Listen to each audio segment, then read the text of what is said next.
नाराज गट भाजपमध्ये आहे असं त्यांचं म्हणणं आहे. भाजपमध्ये कोणी नाराज असण्याचं कारण नाही.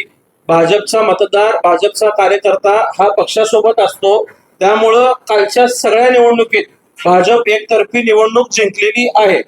त्यांच्याकडे कोणी कार्यकर्ताच नाहीये. त्यामुळं त्यांना दुसऱ्या पक्षाच्या कदाचित लोकांना मग असं भेटायला बोलायला वेळ मिळत असावा. ज्याला आपल्या पक्षाचे कार्यकर्ते असतील तो आपल्या पक्षाच्या कार्यकर्त्यांशी बोलत नसेल ना. सोलापूरला येऊन जर दुसऱ्या पक्षाचे भेटत असतील असं तेच म्हणत असतील, म्हणजे स्वतःच पक्ष उरलं नाहीये त्यांच्याकडे, हे त्यांच्या बोलण्यात सिद्ध होतंय. आदल्या दिवशी मला असं म्हणत होते की मला कागद मिळणार आहे, मी दुसऱ्या दिवशी सांगते. दुसऱ्या दिवशी त्यांनी 19 पानाची जे काय होतं ते दिलं त्यांनी.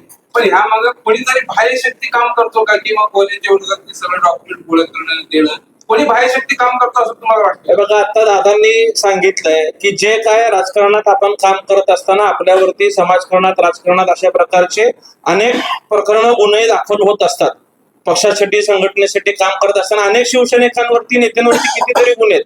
मग ते कुणीतरी द्यायची काय, पुरवायची काय गरज व्यवस्था आहे? न्याय व्यवस्थेत ते कागद माहितीच्या अधिकार खाली किंवा कुठल्याही बाबतीत सगळ्याला मिळत असतात. तर त्यांना मुळात पक्षाचा अजेंडा नाहीये. पक्ष संघटना कशी वाढवायची ह्याच्यावरचे त्यांच्याकडे मुद्दे नाही आहेत. त्यामुळं फक्त दुसऱ्याकडे बोट करणं एवढंच त्यांच्याकडे शिल्लक आहे. ते म्हणतायत की निष्ठावान कार्यकर्ते आहेत, जे जुन्या संघाचे सेवक आहेत, जे निष्ठावान जुने लोक आहेत, त्यांच्यावरती अन्याय झाला. आता जे काही नगरसेवक आहेत त्यात अनेक संघातले लोक आहेत, स्वीकृत संघातले लोक आहेत, संघातले काम करत आहेत. आपलं भाजप आणि आपलं संघ आपल्या विचारधारेसाठी सक्षम आहे. मुळात सुषमा अक्कांकडे विचारधाराच आयुष्यभर उलट राहिलेली आहे. ज्यांच्यावरती टीका केली त्यांच्याकडे जाऊन आज स्वतःला बदलून त्या ठिकाणी स्वतःची पदरात काय पडतंय काय बघण्याची, शोधण्याची त्यांना वेळ आलेली आहे. मला बोलू द्या, लोकशाही महत्वाची आहे. लोकशाहीत जेव्हा जनतेने 50-50 हजाराच्या लीडनी जर त्यांना लोकशाहीत निवडून दिलं असेल तर जनतेने त्यांना स्वीकारलेलं ना. आता तो गुन्हा सिद्ध होतो का, गुन्ह्यात दोषी आहे का, ही न्याय व्यवस्था ठरवेल. ते आपण कसं हे करू शकतो की ते दोषी आहेत म्हणून? जे काही दाखल गुन्हे ती न्याय व्यवस्था ठरवणार. पण त्यांनी टीका केलेली आहे की दरवेळेचे जे 2 सूट असतात ते पालकमंत्र्यांसाठीच का राखीव असतात, त्याला सूट दिला गेला नाही पण त्यांनी व्यक्त केली. कुठलं पद आहे सुषमा अंधारेंकडे सूट मिळण्यासाठी? रेस्ट हाऊसवरचं सूट कोणासाठी राखीव असतं? त्यांच्याकडे कुठलं पद आहे? तेच वैफल्य आहे, तेच नैराश्य आहे. ज्योतिताई मागणं आले, खासदार झाले, मला काही सोय होई नाही, मला काही मिळे नाही म्हणून असं फ्रस्ट्रेशन मधून काही बोलायला. आमदार नाही, खासदार नाही, कुठल्या संवैधानिक पदावरती नाही, मग रेस्ट हाऊसवरची रूम त्यांना कशासाठी आरक्षित पाहिजे?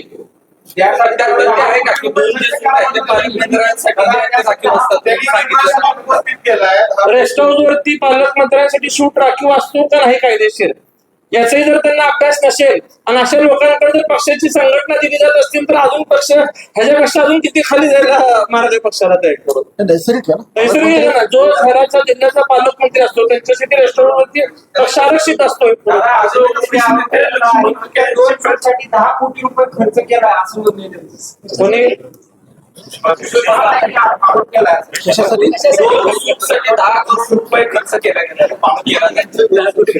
सुषमा अंधारे 10 कोटी 100 कोटी बोलायला काय? सदर भागामध्ये जो गुन्हा दाखल झाला त्याच्यावर आपली प्रतिक्रिया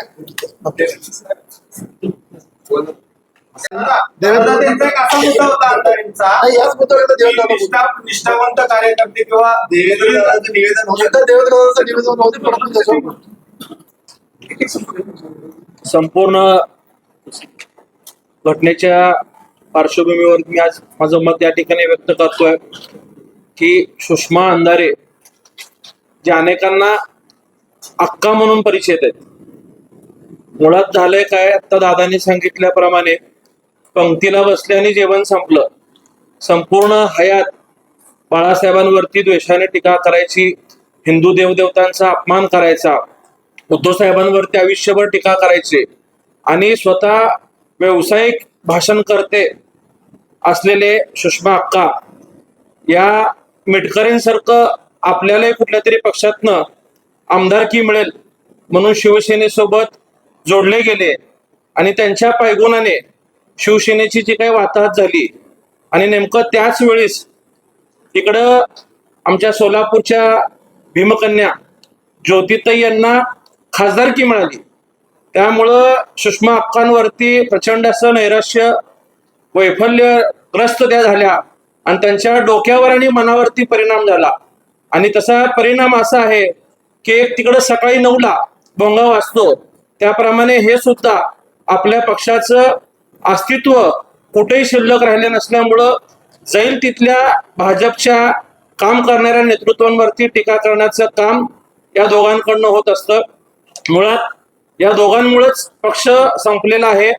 जे काही शिवसैनिक आहेत, ज्यांची बाळासाहेबांवरती निष्ठा आहे, आदर आहे, ती सगळे लोक आज भाजप आणि महायुतीसोबत जोडले गेलेले आहेत. वास्तविकता आता सचिनदादांनी सांगितल्याप्रमाणे जयकुमार गोरे यांचं स्वकर्तृत्व आहे.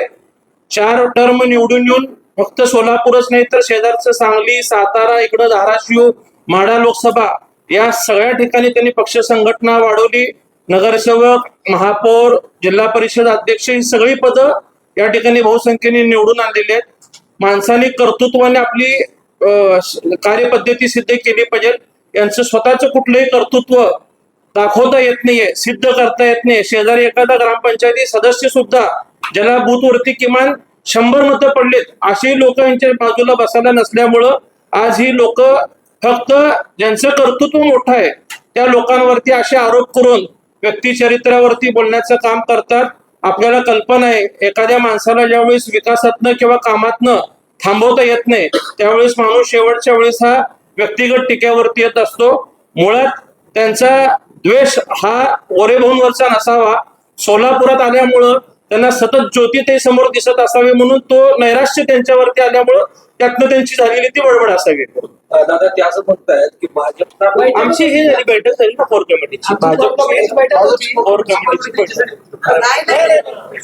आमची कोर कमिटीची बैठक त्यासाठी ते समर्थन. त्यासाठी तुम्ही आता ऐकलं असेल तिरंगा रॅली, हर घर तिरंगा, हळणीचं 14 तारखेचा मौनातलं आहे, नंतर SIR आणि 20 तारखेला CM साहेब आणि प्रदेश अध्यक्ष विभागीय बैठकीसाठी सोलापूरला येतात. त्या अनुषंगाने भाजप